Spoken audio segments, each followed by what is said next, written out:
Hello and welcome to Frontline for Times Radio with me, Kate Chabot. And today we're talking to a former advisor to the Foreign Office on Russian foreign and security policy. Mark Galeotti is the director of the consultancy Mayak Intelligence and the author of several books on Russia, including We Need to Talk About Putin. Well, let's do that right now. Mark Galeotti, welcome to Frontline. The impressions and perceptions of President Putin vary from him being Hitler-esque, a maniac who wants to rebuild the Russian Empire, to a reactive commander-in-chief who's got himself in too deep and is desperately trying to find a way out. What are your thoughts? Well, I don't actually think he's desperately trying to find a way out, not at this stage.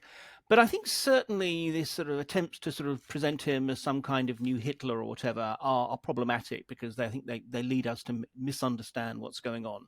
Look, I mean, the bottom line is this, certainly my take is that however unpleasant, Putin is nonetheless a rational actor. But what we've seen is that even rational actors can make extraordinarily stupid decisions based on what they're being told, how they understand the world.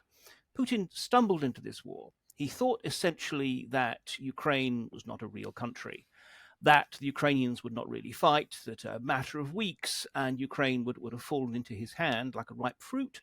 And now he finds himself in a massive and dangerous land war. And in that context, he's, as it were, trying to find his way towards, I wouldn't say an out at this stage, but some kind of victory. But this is the point. I mean, he's still ultimately, we don't know how well and how accurately he is being briefed because he's got in a situation where he's created a system where everybody tells him what he wants to hear, not what he needs to hear. Do you think President Putin has changed his strategy and his objectives since the invasion began last year? I mean, in detail, absolutely. I mean, again, he clearly at first thought that all of Ukraine was there for the taking. He made this sort of sudden stab towards Kyiv because he thought essentially that they could easily take the capital city, arrest, kill, or push President Zelensky out of the country, impose a new regime, and be done. When he finally and belatedly realized that that wasn't happening, he's now focusing on the southeast of the country. And I think, what he would now like is essentially the regions that he has notionally annexed, even though most of them are not even under Russian control. And Crimea, he wants to have some kind of formal claim to them. Ideally, he'd like to see Ukraine neutralized, make some sort of statement that it won't join NATO. So there is movement, but still at the moment, I think his ambitions are ridiculously over-optimistic.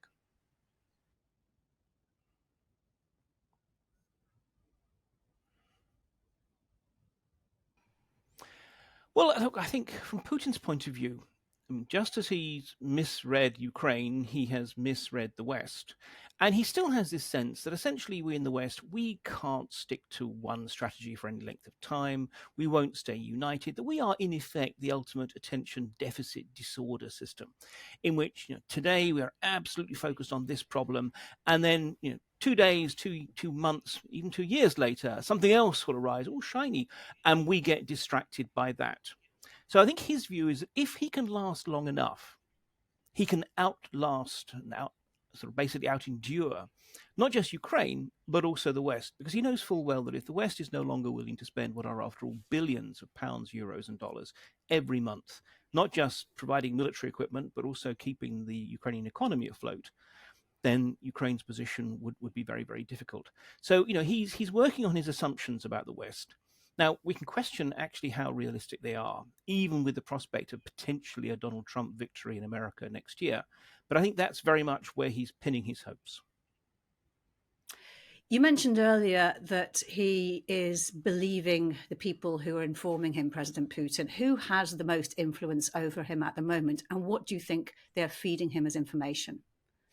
Well, I mean, obviously, this is the big question because we know a lot about the Russian system, but it's a very black box, Putin's innermost circle. My view is that, he has friends who are now basically crony oligarchs who clearly just sort of push a certain line about how Russia needs to be strong. Within the system, I would say that the man who has most influence is a man by the name of Nikolai Patricias, who is Secretary of the Security Council, which is one of those odd jobs that on one level gives him no real authority at all, but in practical terms means that he's Putin's go-to guy.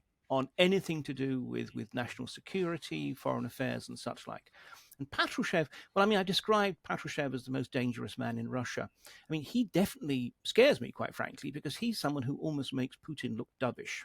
I mean, Patrushev is a man who clearly believes, genuinely believes, that the West is committed to, at the very least, constraining Russia, denying it its rightful place as a great power, and quite possibly actually wants to see Russia dismantled.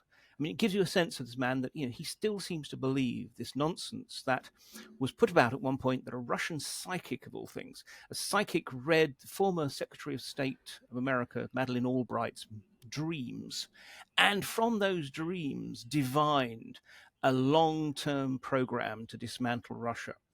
Now, this is the man who is in effect the national security advisor of the Russian Federation, apparently basing his assumptions about Western strategy on what a psychic tells him about dreams. We can put aside sort of just how ridiculous that is, but also the degree to which Putin clearly listens to a man who believes these kind of extreme views. It sounds absolutely incredible when you describe it like that. Can you just give us an idea of what Patrushev would be trying to achieve? What line will he be pushing with Putin? The line that Patrushev has been pushing, and it's interesting because until the invasion last year, Patrushev was very much a man in the shadows. He would crop up maybe once, twice, thrice a year with a very, very sort of carefully structured newspaper interview, and that was about it. Of late, he's been much, much more visible. And again, if one looks at these public statements as the best gauge we have to what he's telling Putin behind closed doors, it is precisely that this is an existential struggle for Russia. This is not actually about Ukraine. This is about how an evil hegemonic West wants to break Russia. And Ukraine is just the battlefield. Ukraine is just being used as a proxy for this grand campaign. Now, put aside the fact that it doesn't fit the realities of the situation in terms of who started this war. But nonetheless, that's Patrushev's line. And therefore, what he's pushing to Putin is that whole kind of no retreat, no surrender kind of line. That, this is not just simply a question of who controls this town in eastern Ukraine. This is about Russia's whole future. And we know that Putin, there's one thing, there's two things really that sort of obsess him. One is clearly his own survival and the survival of his regime. But the other one is his place in history. I mean, it's clearly something that he thinks about a lot and talks to people about, his legacy. And I think the way Patrushev will be spinning this is essentially, do you really, Vladimir Vladimirovich, want to go down as the Russian leader who allowed the West to break the motherland? So I think, in a way, he's constantly having to basically stiffen Putin's spine. Or at least that's how I read things. And we've repeatedly heard that this war poses an existential threat to Ukraine and the future security of Europe. But what's at stake for President Putin? Well, for President Putin, I mean, one could say things like credibility and status, which sound very, very sort of flabby and weak. But remember, this is a 70-year-old man who in his career has seen not one, but two authoritarian regimes collapse around him, East Germany and the Soviet Union. And the way he reads it, which again is pretty ahistorical, but no one's going to tell him he's wrong. The way he reads it is in both cases, the regime ultimately lacked will. In East German case, they let the Berlin Wall come down. They didn't really try and re-establish control of the situation.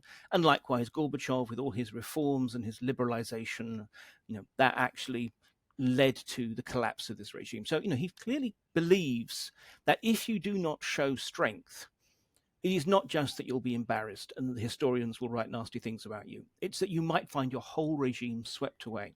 And for someone like him, I think that there is this sense that his entire career and potentially his freedom, remember, this is a man who also has an International Criminal Court arrest warrant out on his head. All of this rests on whether or not he can turn Ukraine from a catastrophic tragedy into a victory. And otherwise, he might find that these sharp-elbowed and sharp-toothed people around him might decide that he's dispensable. And it's interesting in that context to think about how far President Putin is prepared to go, because we have the statement from President Zelensky now saying that his intelligence is saying there is a Russian terrorist plot that they have uncovered to attack the Zaporizhzhia nuclear power plants, which would release uranium. Now, what do you read into Zelensky coming out and saying that exactly? To be honest, I'd have a little bit of caution. Let's be clear, there is a constant information war going on, just as there's a shooting war. And the Ukrainians have quite often come out with quite sort of spine-tingling claims about the Russians that haven't necessarily always come true. And particularly given that we are in the sort of lead up to a big NATO summit in Vilnius next month, I think the Ukrainians are definitely trying to make the case that actually Russia poses a threat to all of Europe, not just to Ukraine. So, I think that one needs to have a certain amount of caution here, especially because, as we saw with the Chernobyl nuclear accident way back in the 1980s, that happened in Ukraine, but the plume of radiation spiraled out across European Russia. You can't control where radiation goes. So I think for the Russians to actually do something disastrous to the Zaporizhzhia nuclear plant, it's not impossible. Unfortunately, we've seen that this regime will do things that we didn't really think made any sense at all. But nonetheless, it seems to me very unlikely. But it does speak to this fact that we don't know quite where the limits of Putin's actions will go. We also think about tactical nuclear weapons. Again, at the moment, there is no real risk of their being used. But the very fact that we're talking about them, the possibility that if he panicked at one point, Putin might resort to their use, gives us some sense of how we're all operating in a degree which we don't really know how far he'd go.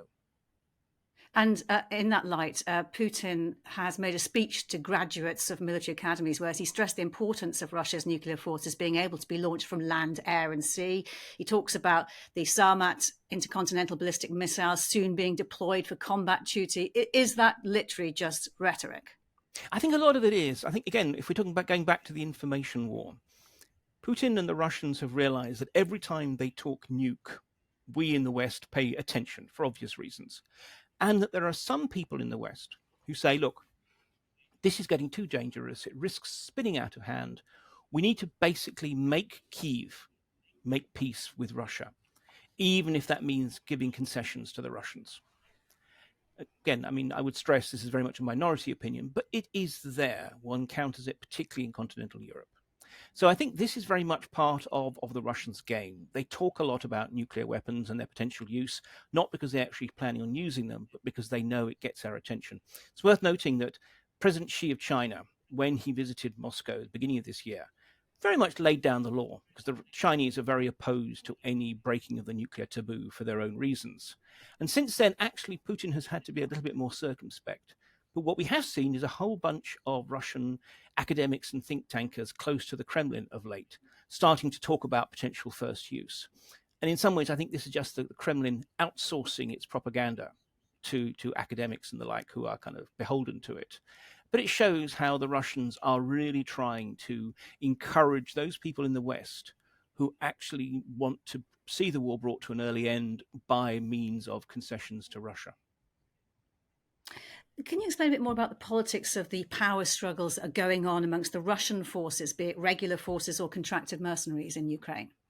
Sure. The particular issue is the struggle between a man by the name of Yevgeny Prigozhin, an ex-con and the sort of backer and founder of the Wagner mercenary organization, and the Ministry of Defense, particularly the minister, Sergei Shoigu, and the chief of the general staff, General Gerasimov. And this has been flaring up for months now. Prigozhin basically saying that Shoigu and Gerasimov are hapless incompetents who really should be considered traitors and, quite frankly, should be put up against a wall and shot. And the Ministry of Defense, on the whole, taking a rather sort of lower key line, but clearly trying to basically push Prigozhin out of the situation. They're now saying that Wagner mercenaries actually have to sign a contract with the Ministry of Defense instead of with Prigozhin. And look, this, on one level, this is a lot of sound and fury that hasn't really made a huge difference. Wagner now is only a shadow of its former self because it was sort of chewed through in being used sometimes in human wave attacks in trying to take the city of Bakhmut earlier this year. But this is actually a symptom of a much bigger problem for Russia. If you think of the way the whole Putinist system works, essentially it's a way in which Putin keeps control over the Russian elite by constant games of divide and rule. He sets up all kinds of institutions with overlapping responsibilities, individuals who are kind of pitted against each other, And while they're always in this kind of gladiatorial arena of Russian politics, it means that Putin, like a Roman emperor up in the stand, gets to decide who lives or dies, who's the winner and who's the loser. Now, in political terms, that's proven tremendously effective and has meant that Putin has controlled Russia for 23 years, which is quite an impressive achievement. However, what we've seen is that whole system has in a way been exported to the battlefield, where you have multiple different armies in effect: the regular military, the Wagner mercenaries, other mercenary groups, Chechens under Ramzan Kadyrov, who's the warlord of this little southern region, the National Guard, which is an internal security force, a whole variety of different agencies. And although notionally Chief of the General Staff Gerasimov is in charge of them all, in practice they do not play well with others. And we're constantly seeing cases of disputes and rivalries erupting, very dysfunctional. And it's very much been a sort of a help to the Ukrainians that the Russians are so divided. But that's the whole point. Putin can't really do anything about it, because that is the essence of his whole political system.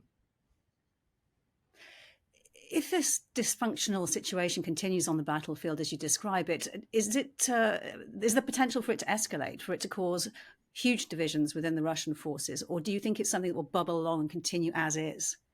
I think it's more likely to bubble along and continue as is. I mean, Wagner was the main sort of problem. And in some ways, I hesitate to say that in this respect, the Ukrainians have done Shoigu a service.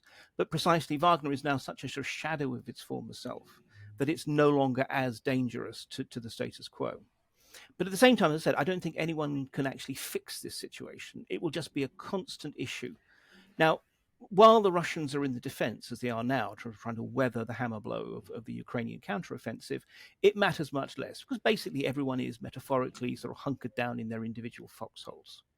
But if the Russians ever plan some kind of future counteroffensive of their own, that's when we're going to probably see this again becoming a problem for any attempts to create some kind of unified response. You mentioned how President Putin has been ruling for 23 years. Is there any manoeuvring, do you think, going on in the Kremlin at the moment? Is there a thinking of a post-Putin presidency? I think there's a lot of thinking about it. The question is, no one really knows what to do about it. I mean, I think it's very clear that what happened is Putin created an elite which was not really made up of Putinists. It's made up of pragmatic, opportunistic kleptocrats, people who were perfectly happy to support Putin, so long as it basically meant that they had a chance to embezzle and steal on an industrial scale. And until recently, they could move their money into the West, they could spend their money in the West, where it was nice and safe and nice and agreeable, and they could moor their yachts off the Italian coast and buy their nice penthouses in London and send their kids to American universities. Now, obviously, things are very different. The economy is beginning a slow, grinding collapse. I mean, it's going to spend a. I mean, that's not going to happen quickly, but nonetheless, it is clear that the cake is shrinking. The population is more restive, and the chances of actually being able to spend this money. I mean, fine, you can still go to Dubai and such like, but actually, that's not necessarily where Russians want to be any more than they want to go on holiday in China. So, I mean, I think there is a considerable degree of disgruntlement and a sense that this is a disastrous mistake and that something needs to be done. The thing is, who's going to be the first person to start doing that? Who's going to start the conversations? When the security agencies sort of monitor so many people's communications, when there's such a networks of informants, and when, frankly, no one trusts anyone else, I think a lot of people are hoping that someone else will do something, whether it's mortality or a coup or whatever, but no one's actually willing to start that process themselves. I think it'll take some kind of real systemic crisis to force people into taking the chance of acting. What kind of systemic crisis do you mean? Well, this is the interesting thing, because I think basically speaking, the system is becoming hollowed out. It still looks very formidable and strong, but the three pillars on which it was rested, which was Putin's personal legitimacy, control of the security apparatus, and having a lot of money in the bank that you could just throw at any problem that arises. All of those are in trouble. Putin's legitimacy is very much in decline. The security apparatus, there are some signs of cracks and rumblings, if I can mix my metaphors there, and the money is clearly running out. Now, this kind of regime can last for some time, But what it means is when precisely some black swan event hits, and we don't really know what, but we know that at some point something will happen. Maybe Putin will get seriously ill. Maybe there will be a sudden and catastrophic collapse of the battle lines in Ukraine, or a rolling economic crisis at home as regions default, or one can go on, another Chernobyl, or whatever. Whatever it is, that's the point at which actually the system gets tested. That's the point at which we get to see actually how weak it has really become. I mean, Tsarist Russia was, in a way, I would say, brain dead by about 1911, certainly when it got involved in World War One. But it still survived through 3 years of a very nasty war before finally collapsing. So these regimes can survive a while. But the point is, I think in some ways they're already pretty dead. Do you think that a negotiated peace in Ukraine is out of the question? We've seen the African peace plan. We've seen the Chinese try it. Is it at all on the table in the future, do you think? In the future, yes, it has to be. Let's be honest. You can drive every single Russian soldier out of Ukraine, and that does not make peace. It just simply shifts the battle lines to the national border. You can make Ukraine part of NATO, which means that basically Russia wouldn't actually invade it. But there's all kinds of other ways that Russia can still continue its conflict with Ukraine, from cyber attacks to economic pressure. Peace will eventually have to be through some kind of negotiation. The problem is, first of all, Putin himself. It's very hard for anyone to think that you could trust Putin. There would have to be massive guarantees. But more to the point, at the moment, both sides think time is on their side. The Ukrainians are thinking that, okay, I mean, Zelensky is admitting that the counteroffensive isn't moving as fast as some people would like. But ultimately, I think the Ukrainians are confident that they will be able to make real territorial gains. So why make a deal now when you think you're going to be in a better position later? And likewise, Putin still clings on to this hope that the Western alliance will falter and crack, whether it's because Trump's elected next year or whether it's because the European nations end up sort of going their separate ways on this, whatever it is. So again, from his point of view, actually he needs to just hold on and victory will fall in his lap. So at the moment, neither side is frankly has any reason to be serious about talking peace. And fine, the Chinese can make their very, very sort of weak suggestions. The Africans likewise, which is actually, again, a peace plan that would very much benefit Moscow. But this is just posturing at the moment. This is not actually taking us anywhere, which is at all encouraging. You mentioned how difficult it would be to trust President Putin. Once this war is eventually over, is it desirable or even possible to reintegrate Russia into the international community? In the long term, it's absolutely necessary. Look, let's be clear. Ukraine's long-term security depends on a happy, prosperous, stable Russia that accepts that Ukraine has a right to exist. Now, at the moment, that seems sort of utopian, so over the horizon. And I think, clearly we're not going to see that while Putin, who is 70 years old, and some say he has various ailments, I think while Putin is in the Kremlin, we won't see that. But the point is, if we, in effect, are offering Russia nothing but constant isolation, being treated as a pariah and so forth, then in a way we give Russians, not Putin, no real reason to actually return to the fold. It's going to be very difficult. And I'm not for a moment saying that there are any sort of easy answers. But in the long term, we will have to distinguish between the Putin regime and the awful things it has done, and clearly a whole slew of war crimes for which it is responsible, and the Russian people as a whole, most of whom, frankly, are not particularly interested in or supportive of this war. Most of whom just simply are keeping their heads down because they live in an authoritarian regime where to protest means that if you're lucky, you'll be arrested. If you're unlucky, you'll be beaten to within an inch of your life and then arrested. So, in these circumstances, we shouldn't be surprised that there are not mass protests against the war. But we do need to find a way in which actually Russia can demonstrate through its actions that it can be reintegrated into the global order. Otherwise, we're going to be back here in 5 years, 10 years, 50 years. But we will be back here. And how might it happen, Mark? I think almost certainly it's going to happen in a post-Putin age. And again, who knows if that's going to be a year or 10 years from now. I don't think that while Putin's in the Kremlin, we can have anything more than a truce, frankly, and there will continue to be sanctions and so forth. I have an obscure faith in kleptocrats, in these definitely unpleasant people who represent the kind of 50-something and early 60-something-year-olds within the Russian system. As I said, these are people who just basically want to be able to steal at home and bank and spend abroad. These are people who, when they have power, and in due course, the 70-something-year-olds who represent the Putin generation will leave power.